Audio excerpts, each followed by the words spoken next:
fun thing today. I was watching a... Let me close that pocket. I was watching a retrospective video, whatever, for Star Wars Knights of the Old Republic. Very good game if you haven't played it. But basically kind of comparing how it stands in 2020 in essence. And so in it he kind of outlines a story basically, and he kind of mentioned, like, because early on what you find out as you're playing the game, spoilers, is that the planet that you land on after the ship you're on basically gets taken by the Sith. You find yourself on the terrace, and it's occupied by the Sith. And there's currently a quarantine going on. And so early on, as you're exploring, you run into a weapons shop. And the shop owner, she tells you that, like, well, since the quarantine, business has kind of slowed down. And the person that made this video basically comments, very applicable to today, being as in the middle of the coof, people are still dealing with lockdown measures and things like that for their businesses, while everything else is falling apart. So that was one interesting thing, is it's like, yeah, Star Wars had it before, like, the real world had it. But, it's kind of interesting because it's like everything is kind of like slowed down there just like it is now, and it's like it doesn't make any sense. Next thing you come across is after you escape terrorists and you get through all that, those shenanigans, you come to Dantooine and join the Jedi Order, learn to hone your Force powers and things like that. And one thing that he points out is that the Jedi Council is kind of like, they say that they take care of things, that you learn better when you're out and about and things, yet the Jedi Masters kind of hide out in their hole, the Jedi Council, and do nothing.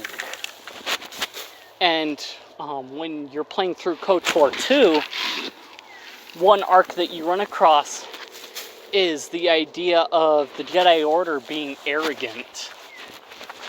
So,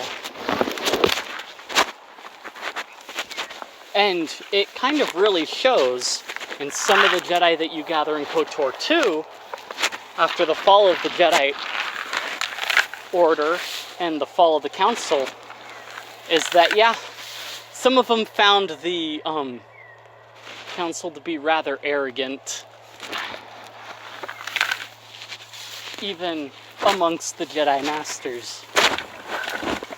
And so, what's interesting is he points out, it's like, the Jedi really don't do anything about the Sith or anything happening on Dantooine until the Sith really hit their backyard. So, the Council sends you out to go and take care of little tasks for people, instead of doing it themselves like they probably should do. They send out a Padawan to go and take care of it, instead of setting an actual Jedi Knight to go and do it.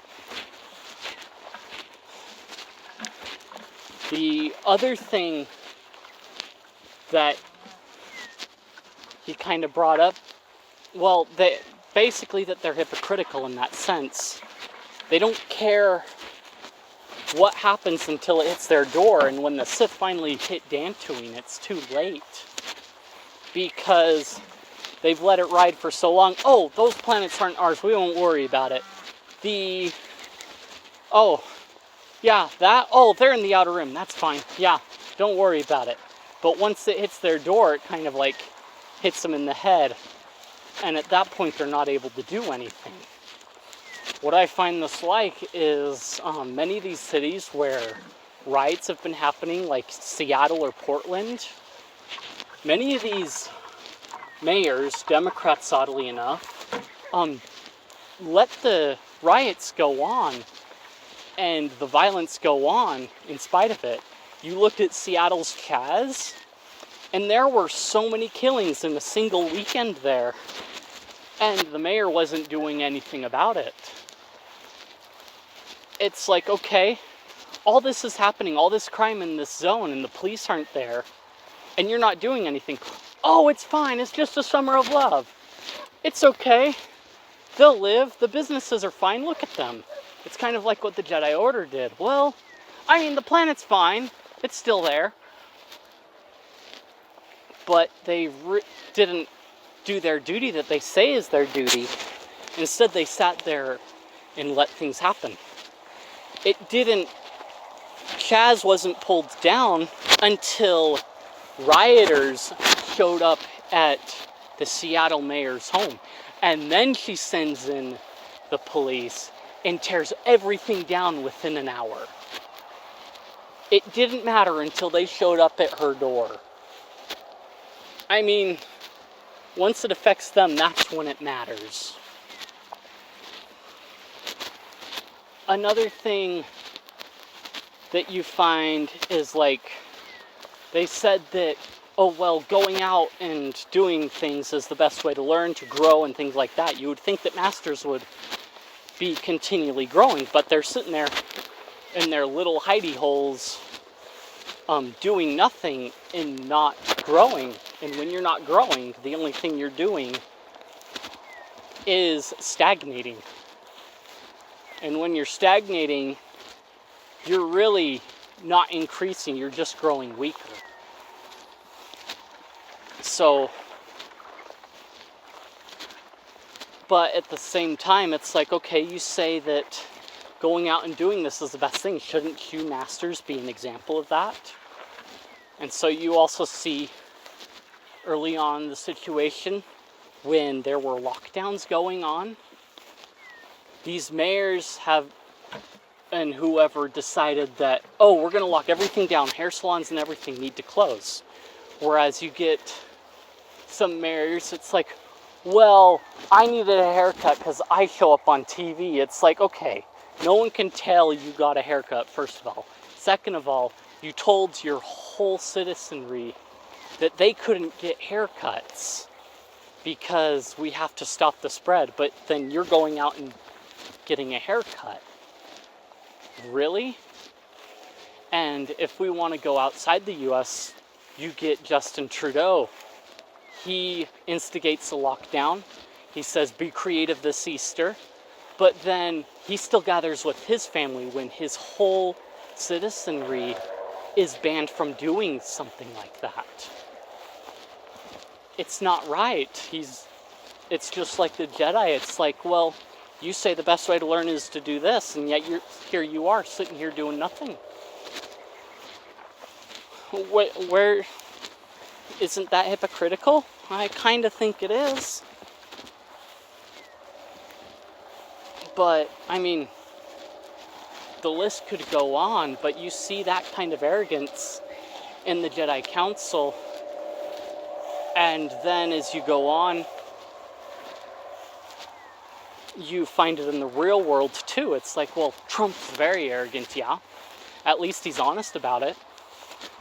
These people try and make it seem like they're not arrogant, that they're humble, or they try and seem that way. They kind of cloud everything. But Trump's out there and he's blatantly honest. He's open. He's an open book. Whereas these people are trying to portray and hide everything. Who would you rather have? Someone that's arrogant and open, or someone that's sly and hides their inner thoughts but seems like they're going to do you good? Because for years we've dealt with that. What do you get when you have years of people that have been playing this game and then you get a sudden onset of one person that everyone's going after that wasn't a part of that establishment. And then they try and blame everything on that one person. You look at the Jedi Council, they didn't really even take care of things in the local area all that well. You look at some of these cities with riots and things, and they haven't done very well at it. It's like, well, Trump needs to do more. It's like, these are local cities, guys. You've got the authority there in your local area to take care of stuff, and you're not doing a thing. You're trying to cast the blame on the guy up here, and you're trying to centralize the policing power in government. And you should all know that that's a bad thing in and of itself. But you guys are more innately aware of what's going on in your local area. Get on top of it. There's only so much some people can do when it's like an overarching enemy from the outside. Yeah, federal government can take care of it, or in the case of Star Wars, the Jedi Council and the Republic could have stepped in when the Sith were invading. But when it comes to more local things like the riots that way, local governments can take the time to quell it out. Look at what happened with the riots in Salt Lake early on. When people started getting violent, they let them spray paint things, but once things started really getting destroyed, the police moved in and shut it down. Whereas you see some of these areas, they haven't even done that. They're calling it peaceful, but it's like they're destroying property. That's not peaceful. Anyway, just if you haven't played it, go and play it. It's a good game.